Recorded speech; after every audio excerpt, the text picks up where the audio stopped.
Kalau kemarin kita udah unboxing lensa makro 100 mm apexel buat sebuah smartphone, hari ini kita mau nge-review lensa ini jauh lebih dalam. Gimana kualitas gambarnya, tajam atau enggak, layak dibeli atau enggak, kita masuk ke kontennya. Halo teman-teman semua, gimana kabarnya? Kurang lebih kita udah 3 mingguan ya nggak ketemu. Maafin ya, karena aku baru pindah kantor, terus aku lagi adaptasi sama cara kerja di sana dan sekarang udah mulai kebiasa nih. Semoga ke depan bakal sering upload terus. Oh iya, kenalin, aku Amos, aku seorang fotografer, videografer, dan graphic designer. Channel ini aku buat untuk teman-teman semua yang pengen belajar fotografi ponsel atau seenggaknya pengen bikin foto keren menggunakan sebuah smartphone. Kalau misalnya itu yang kalian cari, kalian ada di channel yang tepat nih teman-teman. Nah, hari ini aku pengen nge-review lensa apexel 100 mm ini nih teman-teman. Coba teman-teman lihat contoh gambar ini deh. Ini merupakan contoh gambar yang aku ambil menggunakan handphone ini nih. Android Vivo V20 menggunakan lensa makro 100 mm ini. Hasil gambarnya kayak di samping tuh. Kira-kira gimana hasilnya? Oke apa enggak? Ini baru yang pertama nih. Kalau misalnya nggak pakai lensa ini, itu hasilnya akan seperti ini. Dengan jarak yang sama, kamu nggak akan dapetin fokusnya. Jadi lebih blur gitu. Karena emang keterbatasan lensa atau kamera smartphone untuk ngambil jarak yang dekat ya. Minimal focus distance atau jarak minimalnya itu nggak dapet. Dengan adanya lensa ini, kamu bisa ngambil jarak lebih dekat, lebih ngezoom. Nah, kalau misalnya teman-teman ngelihat contoh gambar yang ini nih, ini merupakan contoh gambar yang aku ambil menggunakan iPhone 11 ditambahin lensa makro 100 mm ini nih teman-teman. Hasil gambarnya akan jadi seperti ini. Nah, kalau misalnya aku bandingin ya hasil foto menggunakan Android ini seperti ini, lalu menggunakan iPhone itu seperti ini. Kira-kira nih kalau misalnya kalian lihat di layar, mana yang lebih bagus? Pakai iPhone 11 atau menggunakan si Android ini? Tolong di komen ya, kira-kira better mana nih hasil gambarnya menggunakan lensa yang sama nih. Ini sampel gambar pas aku zoom ke 300% nih teman-teman. Kita bisa lihat bareng-bareng ya, sampel gambarnya tuh tajam banget. Padahal ini tuh objeknya tuh kecil banget ya. Tapi kamu bisa lihat dia bisa dapetin hasil gambar sedetail ini. By the way, ini hasil sampel foto menggunakan Android ya. Kita bisa lihat bareng-bareng hasil ketajaman gambarnya seperti ini kan.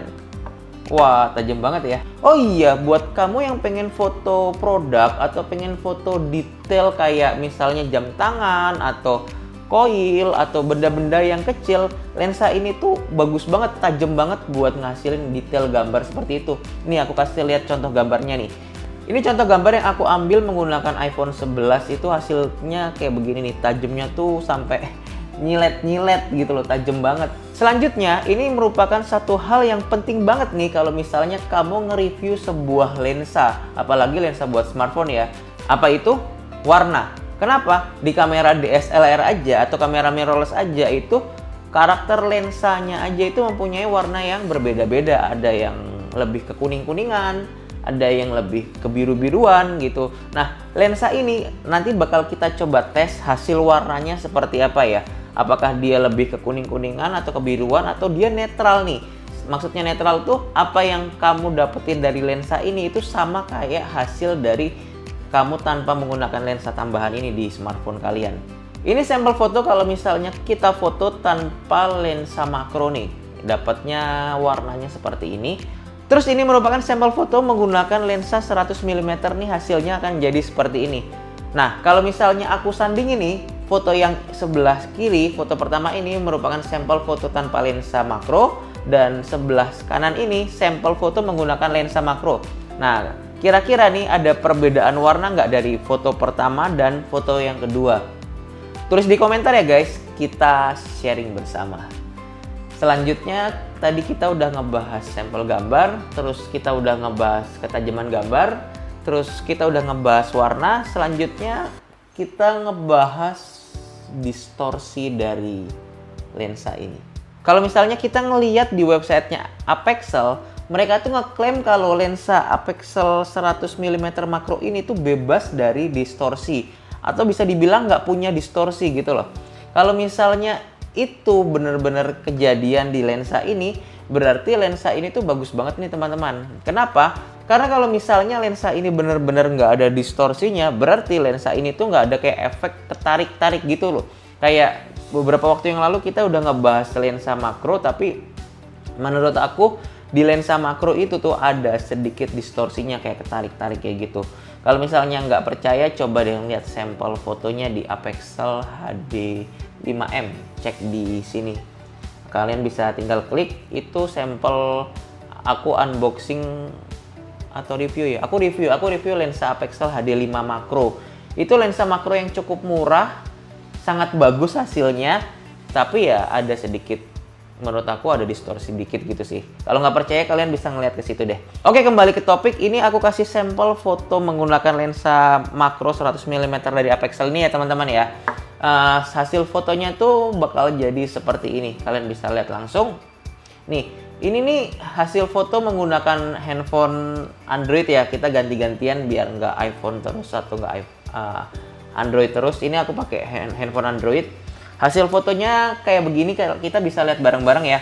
Terus kalau misalnya aku kasih lihat ke bagian sudut bawah atau sudut atas nih, kita coba cek ya, kita ke bawah, sudut bawah aja. Kita coba lihat bareng-bareng deh. Di sini sih sejauh mataku ngelihat sih, aku sih nggak nemuin ada efek-efek distorsi ya di sudut-sudutnya gitu, kayak bekas ketarik, ke stretch gitu tuh. Kayaknya aku nggak nemuin sih. Kalau teman-teman ngelihat gimana? Ada ngelihat distorsi nggak sih di lensa ini? Kalau enggak, berarti lensa ini tuh oke banget nih, apalagi kalau buat foto produk. Apa yang kamu hasilin itu bakal kelihatan real gitu loh, bukan kayak fake lebih panjang atau lebih lebar gitu. Jadi lebih bagus sih kalau tanpa distorsi. Oke, selanjutnya kita akan ngebahas lens flare dari lensa Apexel Makro 100 mm ini. Ini sampel foto yang pertama. Ini merupakan sampel foto aku menggunakan Android. Hasil fotonya kayak begini nih teman-teman. Kita bisa lihat bareng-bareng. Itu flare-nya tuh banyak banget ya. Kita bisa ngeliat di sudut kiri bawah ya, itu di sebelah sudut kiri bawah. Itu tuh kayak ada biasan-biasan cahaya bekas dari ini, cahaya lampu. Aku kan foto pakai studio. Itu hasil foto lampunya tuh kelihatan banget tuh kayak kuning-kuning, pink-pink, merah, unguan gitu. Itu lens flare-nya tuh. Nah, kalau misalnya aku pakai iPhone, kalau misalnya kita lihat bareng-bareng nih sampel foto menggunakan iPhone ini, lensa dari iPhone ini tuh lebih cenderung kamera dari iPhone ini tuh lebih cenderung meminimalisir lens flare-nya ya. Kalau kita ngeliat di sebelah kanan bawah itu tuh kelihatan, tapi lebih yang kayak cuman biru-biru tipis gitu doang sih. Aku nggak tahu itu apa karena efek dari bawaan lensa, dari coatingan lensa si iPhone ini udah bagus, terus ditambahin lensa ini, jadi efek lens flare-nya itu bisa keredam kayak gitu, atau emang bawaan sensornya dia tuh gimana, aku kurang tahu. Tapi yang jelas di iPhone itu hasil gambarnya lens flare-nya itu lebih rapi dibanding di handphone Android ini. Tapi buat teman-teman yang pakai handphone Android itu nggak usah kecil hati. Kenapa? Karena cara mengurangi efek lens flare ini, kalau misalnya di handphone ya, biar kamu nggak dapet efek lens flare ya, nggak usah ngelawan matahari, nggak usah ngelawan cahaya. Kalau misalnya kalian ngebelakangin cahaya, lens flare-nya juga udah ke-reduce atau mungkin menghilang kok. Jadi no worries lah. Bukan masalah yang besar gitu menurut aku.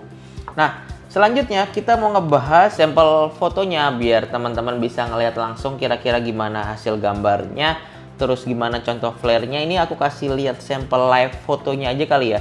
Ini aku screen recording, kalian bisa ngelihat langsung. Ini contoh gambarnya kurang lebih seperti ini nih teman-teman. Aku pakai handphone Android. Coba teman-teman bisa lihat langsung, ini sampel fotonya kayak begini. Terus kalian bisa ngelihat contoh lens flare-nya tuh kayak begini nih kalau di handphone, di layar tuh kayak begini. Terus kalau misalnya aku pakai iPhone, itu contoh gambarnya kurang lebih seperti ini nih, aku screen recording juga. Kalian bisa ngeliat langsung kalau misalnya aku ngefokusin foto itu kurang lebih seperti ini. Terus contoh lens flare-nya itu kurang lebih kayak begini, ada di pojok kanan kecil kayak biru-biru gitu sih, halus banget. Mungkin beberapa teman-teman ngerasa itu kayaknya nggak jadi masalah sih. Tapi kalau buat aku sendiri sih, kalau lens flare-nya yang cuman kayak begitu sih no problem ya. Karena menurut aku lens flare-nya itu nggak separah si 85 mm kemarin.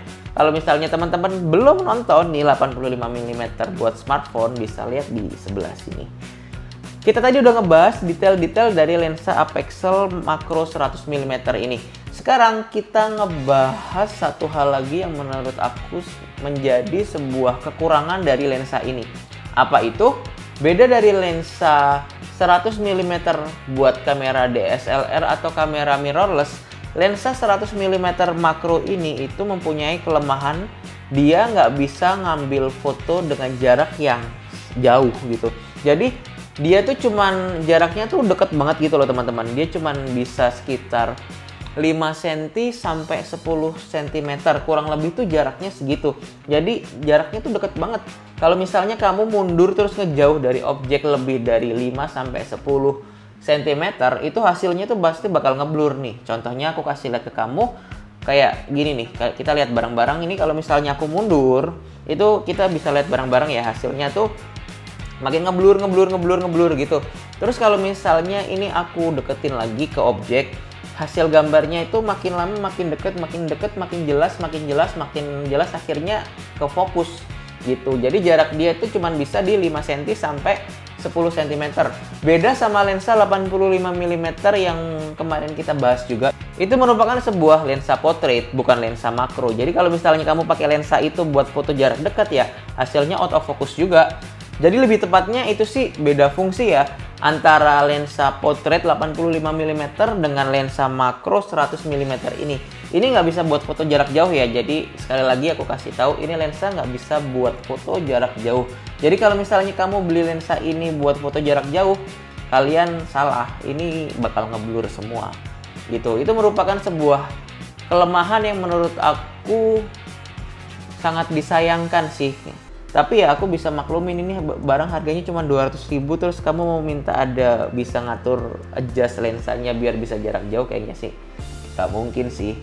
Buat aku ini udah lebih dari cukup kalau buat foto makro. Kalau misalnya butuh foto yang jarak jauh ya jangan pakai lensa ini, tinggal ganti ke lensa yang lain, misalnya kayak 50 mm atau 85 meter, banyak opsi sih. Nah, itu semua tadi merupakan sebuah review jujurku buat si apexel makro 100 mm ini teman-teman. Kalau misalnya teman-teman pengen cari video-video lain atau lensa-lensa lain atau mungkin tutorial-tutorial lain tentang fotografi smartphone, teman-teman bisa scroll-scroll nih video-videoku yang lain. Siapa tahu di sini bisa kalian dapetin tuh apa yang kalian cari gitu kan. Makasih udah nonton video ini dari awal sampai akhir. Jangan lupa like videonya dan jangan lupa subscribe channel ini ya teman-teman. Buat kamu yang masih belum ngerti tentang fotografi smartphone atau masih ada yang mau ditanya-tanyain lagi tentang fotografi smartphone, banjirin aja di kolom komentar pertanyaan-pertanyaan yang pengen kamu tanyain. Sebisa mungkin aku bakal jawab pertanyaan teman-teman semua, pertanyaan kamu semua secara cepat dan sesuai dengan apa yang aku ngerti. Kalau misalnya aku nggak ngerti, mungkin kita bisa open discuss di sana. Siapa tahu ada teman-teman yang bisa ngisi lagi. Gitu aja kali ya. Tetap sehat-sehat ya kita semua dan sampai ketemu di next video.